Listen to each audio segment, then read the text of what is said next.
So we are going to go into some mathematics here, which is very simple mathematics only, equations only.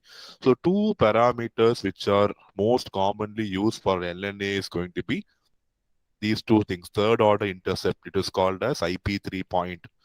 Okay, third order intercept and 1 dB compression point, P suffix 1 dB. Okay, third order intercept is given by IP3 and 1 dB compression point 1 dB. We don't use second order intercept because we have seen in the previous class like all the even power will not generate harmonics.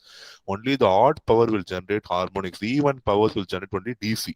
So F is a fundamental signal. 2F is going to be the even harmonic, which will not, which we can write it in terms of the single fundamental frequency. Next one is 3F, which is third order intercept.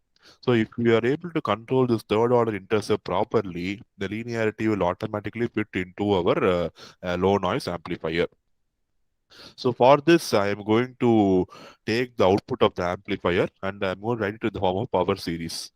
So assume that I am going to measure the output current of the amplifier, which is a function of the input voltage. You will have a DC biasing that is given as VDC, and V is going to be your input signal. See, ideally, amplifier, the output current will be proportional to the input.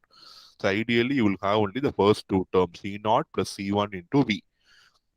It will, if the amplifier is perfectly linear, then you will have only the first two terms. But since we are going to measure the amount of non-linearity in your amplifier, we will consider the second order term and the third order term also in the equation.